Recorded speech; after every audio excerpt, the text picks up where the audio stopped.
आप देख रहे हैं सच की खोज। हमारी सोच सच तक पहुंचना। बने रहे हमारे वीडियो के अंत तक। आना हुआ श्रद्धांजलि क्या है? अच्छा, हमको तो समझ में नहीं आता है। जब कोई घटना घटित होती है, बड़ा या छोटा, तो आज से 2 दिन पहले हम सिवान में थे जहाँ 112 लोग मरे। उसके बाद कहीं और थे, फिर देवघर थे। जब कोई सामाजिक या पारिवारिक या नेचुरल प्रकृति या मानवीय आपदा हो, तो पप्पू यादव बट नेचुरल है। एज ए परिवार के नाते पहुंचते हैं। ना मुझे कोई राजनीति आती है, ना मैं कोई राजनीति करता हूँ, ना मुझे करना है। बस मुझे लगता है कि सीमांचल कोसी दुनिया में नंबर 1 कैसे हो, इस इलाके के लोग खुश कैसे रहें, इनको मुस्कुराने का अवसर कैसे मिले, इनकी आर्थिक, सामाजिक, व्यक्तिगत और पारिवारिक सुरक्षा कैसे हो, इनके अधिकार में कोई दखल ना दे, इंसानियत के कोई दुश्मन ना बने, अमन को कोई बिगाड़े ना। जो मेरा परिवार है, जो आज सबसे ज़्यादा परेशान है, जो हमारी लड़ाई है, वो है माफियाओं के खिलाफ। नेता, माफिया, पदाधिकारी का जो नेक्सस है। आज जो सबसे ज़्यादा ड्रग्स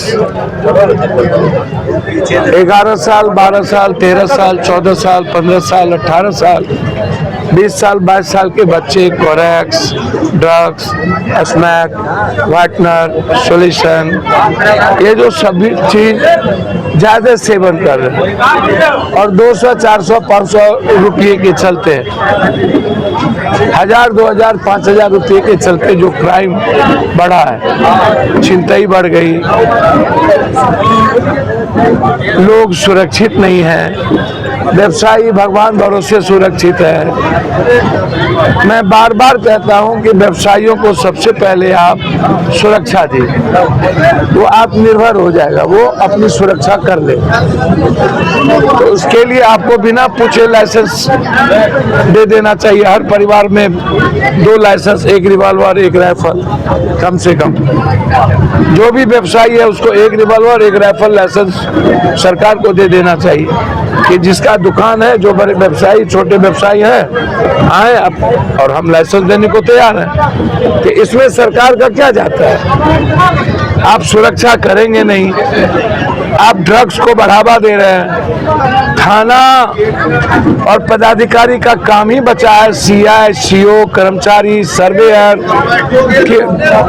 किसी की भी जमीन को किसी के नाम से कर दो। बस माफिया नेताओं की गिद्ध दृष्टि पड़नी चाहिए, हो गया, इनकी जमीन मेरी हो जाएगी। 1 लाख, 2 लाख, 3 लाख, 4 लाख रुपया में मेरी जमीन तेरी, तेरी जमीन मेरी। तो ये जमीन माफियाओं के साथ जिस तरीके से नेक्सस है, और ड्रग्स के साथ, ड्रग्स किसके नीचे फल फूल रहा है? थाने के नीचे। क्या थाने वाले को पता नहीं है कि कहाँ ड्रग्स बिक रहा है? क्या थाना और पंचायत में इस बात का पता नहीं है कि कहाँ पर जहरीली शराब बन रहा है? तो आप कानून लाइए ना, जिस थाने के अंदर ड्रग्स बिके और जहरीली शराब बिके, उस पूरे थाने को उसकी नौकरी से बर्खास्त कीजिए। और कानून लाइए, जो लोग ड्रग्स में इन्वॉल्व है, बेचने में, बेचवाने में, और शराब, जहरीली शराब, देसी शराब बनाने में, उसको आजीवन कारावास। और जिस पंचायत और जिस मोहल्ले में ड्रग्स बिक रहा है, उस पंचायत के मुखिया, सरपंच, वार्ड सदस्य और वार्ड काउंसलर की सदस्यता पर खत्म कर। 3 प्रोसेस को लीजिएगा ना। फर्स्ट प्रोसेस है थाना को खत्म करना। सेकंड प्रोसेस है कि आप कंप्लीट रूप से आजीवन कारावास का प्रावधान लाइए। और तीसरा प्रावधान है कि जो लोग के पंचायत में ऐसी चीजें सेवन हो रही है या बन रहा है, तो आप ऐसे लोगों को चिन्हित करिए। और अंतिम है कि डीएसपी, एसपी पर इंक्वायरी बैठाइए और जब तक इंक्वायरी चले तब तक उनको प्रमोशन न दी। तो ड्रग्स को रोकना अररिया सीमांचल के लिए सबसे बड़ा चैलेंज है और नेपाल बगल में है, इसको आप समझिए। देखिए, अपराधियों को पालता है 3 आदमी, पहले राजनीतिक पार्टी, राजनीतिक नेता और जातीय नेता। अपराधी किसी भी जात का हो, बलात्कारी, उसको शूट एंड साइट की जरूरत। उसको यदि उस पर 5 302 रॉबरी का, 395 का मर्डर का केस है तो उसको जीने का राइट नहीं है। तो आप अविलंब 3 महीने के अंदर स्पीडी ट्रायल करिए। अब न्यायालय से लोग छूट जाते हैं, 5-5 साल तक ये गवाही नहीं गुजरवा पाते हैं थानेदार, क्योंकि उनको पैसा की वसूली जाती है।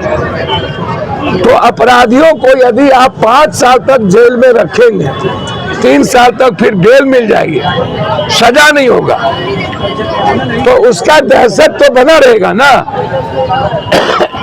देखिए, किसी भी मर्डर के पीछे आप जान लीजिए आतंक होता है। कोई भी मर्डर किसी न किसी माफियाओं और नेता पदाधिकारी के मिली भगत से होता है। मोटिव क्या है हमको बताइए। इस मर्डर का सरकमस्टेंसेस क्या है, परिस्थितियां क्या है। मेरे जाने के बाद 2 लोगों को कल आप उठा रहे हैं, मेरे जाने के पहले 72 घंटा आपने कुछ नहीं किया। आपके पास फोरेंसिक जांच है, आपके पास